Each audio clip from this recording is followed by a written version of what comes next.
Good morning, students. This is Preeti Mehta and welcome to the Preeti Mehta's English classes. Today we will start with a new topic that is taken from your textbook Hornbill, a photograph poem, and it is written by poetess Shelley Toulson. शेली टोल्जन ने इस poem को लिखा है। Poem बहुत खूबसूरत है। आपको poem को एक्सप्लेन करने से पहले मैं उसकी आउटलाइंस बता देती हूँ।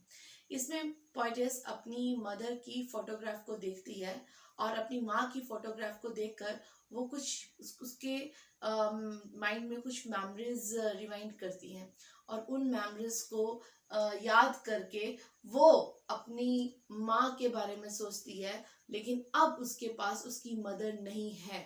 उसकी माँ की डेथ हो चुकी है काफी साल पहले। अब उसके पास वो स्वीट मेमोरीज हैं जो उस फोटोग्राफ से रिवाइंड हो जाती है और उसको देखकर वो बहुत दुखी हो जाती है। So let's do it. The cardboard shows me how it was. Cardboard किसके लिए बताया गया है? Cardboard shows the instant photograph. उसी वक्त जो फोटोग्राफ पिक ली गई थी और उसके बारे में बताया गया है कि वो फोटोग्राफ कैसी थी। वो फोटोग्राफ में उसकी माँ की फोटोग्राफ थी जो अपनी दो कजन्स के साथ अपने सी हॉलीडे को स्पेंड कर रही थी। Went when the two girls cousins went paddling, जब दो लड़कियां जो थी वो पैदल चल रही थी। तीन लड़कियां थी उसमें, उसकी माँ और उसकी दो कजन्स पानी के अंदर पैदल चल रही थी। they were walking on the water at the sea beach, वहां पे चल रही थी और उसकी पिक तब उस टाइम पे पिक ली गई थी। ईच वन होल्डिंग, और दोनों ने अपनी माँ का हाथ पकड़ रखा था। दोनों ने उसकी माँ का हाथ पकड़ रखा था। एंड शी, और उनमें से वो जो थी वो एक उनमें से दोनों में से तीनों में से उसकी मदर ही बड़ी थी एज में, सम 12 ईयर्स। उसकी माँ की एज कुछ 12 साल होगी। मैं दोबारा इसको रिपीट कर रही हूँ। The cardboard shows me how it was. Cardboard मुझे ये बता रहा है कि वो कैसी पिक्चर थी। When the two girl cousins, जब वो दो लड़कियां अपनी उसकी माँ के साथ पानी के एट द सी बीच पानी में चल रही थी और अपनी सी हॉलीडे स्पेंड कर रही थी। ईच वन होल्डिंग, दोनों ने उसकी माँ का हाथ पकड़ रखा था। बट अब उसकी माँ उन दोनों लड़कियों से, उन तीनों में उसकी माँ बड़ी थी और उसकी माँ की एज कुछ 12 ईयर्स थी, 12 साल की थी। एंड ऑल थ्री स्टूड, तीनों की तीनों खड़ी थी। स्टिल टू स्माइल, स्माइल करती हुई खड़ी थी। थ्रू हर द एयर, सी बीच पे थी, हवा चल रही थी, हवा में उनके हेयर भी लहरा रहे थे और वो इतनी खुश थी जैसे हेयर उस हवा में लहरा रहे थे। उनकी स्माइल भी पूरे इन्वायरमेंट को प्लीज कर रही थी। उस पिक में भी प्लीजिंग एटमॉस्फेयर क्रिएट कर रही थी। अपनी माँ की उस पिक को देखकर वो भी बहुत खुश हो रही थी, अम्यूज हो रही थी। एट द अंकल, और उस पिक को किसने लिया था? उसके अंकल ने लिया था at the sea beach with his camera. उसमें उसकी माँ का चेहरा बहुत ही प्यारा था, बहुत इनोसेंट था, प्रीटी था, एक एक प्लीजिंग एटमॉस्फेयर क्रिएट कर रहा था। माई मदर्स डेट वॉज, ये तब वो अब पोइटस बता रही है, ये मेरी माँ की पिक तब की थी। That before I was born, मेरी जन्म से पहले, मतलब पोइटस के जन्म से पहले उसकी माँ की पिक थी जो कि उसके बचपन को बता रही थी और बहुत ही अच्छी पिक थी।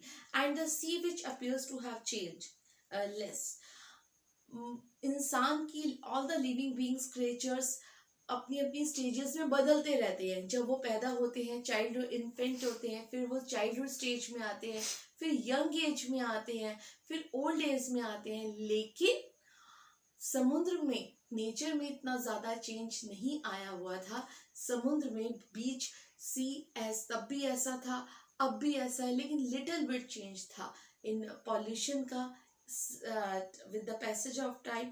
लेकिन इंसान की एज में बहुत ज्यादा फर्क आता है, तो इसके बारे में बताया गया। And the sea which appears, मतलब क्रिएचर्स में तो, लिविंग बींग्स में तो चेंज आ चुका है, लेकिन नेचर में इतना ज्यादा चेंज नहीं था। वहां पे was there transiently terribly transcendent feet, और वहां पे जो बीच के ऊपर पैरों के निशान बने हुए थे, फुटप्रिंट्स बने हुए थे, पानी के बहाव से वो फुटप्रिंट्स डिसअपियर हो गए थे, टेम्परेरी जो बने हुए थे, इसी तरह उसकी माँ की यादें जो थी अब वहाँ पे अब फोटोग्राफ से वो एनालाइज कर पा रही थी कि मेरी माँ समुद्र में एट द सी बीच में वो कितनी खुश थी और बहुत ही प्रीटी लग रही थी उस वक्त, अपना अपनी कजन्स के साथ, अपने फैमिली मेम्बर्स के साथ एक क्वालिटेटिव टाइम स्पेंड कर रही थी। लेकिन अब जब अपनी मदर, अब इस पोएम को 3 स्टेजेस में डिवाइड किया गया है। एक स्टेज में मैंने आपको बताया था कि जब उसने अपनी माँ की फोटोग्राफ को देखा तो उसको प्रीवियस अपनी माँ के साथ, अपनी माँ के यंग एज को डिस्क्राइब किया गया है। लेकिन अब करिए कि जब उसकी माँ ने कुछ 20-30 साल बाद उस फोटोग्राफ को अपनी बेटी के साथ शेयर किया, अपनी बेटी को दिखाया, तो उसकी माँ उस फोटोग्राफ को देखकर कितनी खुश हो गई थी, अपने बचपन की फोटोग्राफ को देखकर खुश हो गई थी। और ये देखकर, उसकी माँ को खुश देखकर पोएटेस भी बहुत खुश हो रही थी। तो इस पोएम को 3 स्टेजेस में किया गया है, जिसमें पहले स्टेज में जब अपनी माँ की फोटोग्राफ को देख रही थी तो उसके बचपन की याद आ रही थी, और अपनी माँ के जब उसकी मदर ने कुछ 20-30 साल बाद इस फोटोग्राफ को देखा और अपनी बेटी के साथ शेयर किया तो उसको डिस्क्राइब किया गया है। नेक्स्ट स्टेंजर पे हम आते हैं। Some 20-30 years later, कुछ 20-30 साल बाद, she would laugh at the snapshot। मैंने अभी आपको बताया कि 20-30 साल बाद अपनी माँ, उसकी माँ अपनी फोटोग्राफ को अपनी बेटी के साथ शेयर कर रही है और अपने कजन्स के बारे में बता रही है कि ये मेरे कजन्स थे जिनके साथ मैं अपना बचपन अच्छा क्वालिटेटिव टाइम बिताती थी। बेटी एंड डॉली उनकी 2 कजन सिस्टर थी जिसको वो अपनी बेटी के साथ इंट्रोड्यूस करा रही है।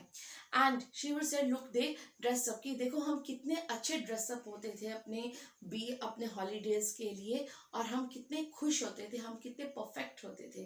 तो अपनी अपनी मदर जो है अपनी बेटी के साथ उस चीज को शेयर कर रही है और बहुत खुश हो रही है। और ये मेमोरी पोइटस जो है अपनी याद करिए कि जब 20-30 साल बाद उसकी माँ ने उसकी फोटोग्राफ, अपने बचपन की फोटो अपनी बेटी के साथ शेयर की तो वो कितनी खुश हो गई थी। और दोनों को देखकर, अपने माँ की बचपन की यादों को देखकर और अपनी माँ की मुस्कुराता हुआ चेहरे को देखकर वो कितनी खुश थी।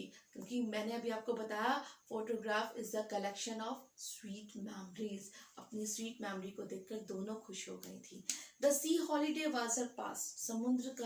समुद्र में जो हॉलीडेज बता रही थी वो उनका पास था। लेकिन जो माँ अपनी बेटी को अपने उस फोटोग्राफ के साथ शेयर कर रही थी, वो उसकी जो मुस्कुराहट थी वो उसकी खुद की थी।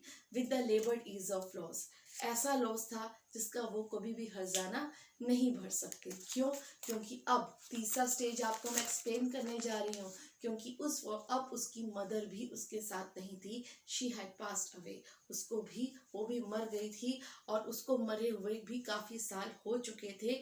जो as a girl live, as that girl live, जितने उस फोटोग्राफ में उस लड़की की एज थी, उस बड़ी लड़की की, उतने ही उसकी मदर को साल बीत चुके थे। एंड ऑफ दिस सर्कमस्टांसेस, इस सर्कमस्टांस पे जब अब उसकी माँ भी उसके साथ नहीं है, सिर्फ फोटोग्राफ से अपने उस दोनों मोमेंट्स को याद कर रही है, तो अब उसके पास कुछ कहने को नहीं है। उसकी साइलेंस बताती है कि अब वो ऐसा उसकी लाइफ में नुकसान हुआ है, कुछ ले लिया गया है जिसका हर्जाना वो कभी भी नहीं भर सकती। उसकी माँ उससे दूर हो गई है।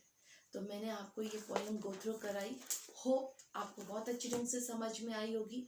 If you have any problem regarding it, you may contact to me. So, goodbye and have a good day.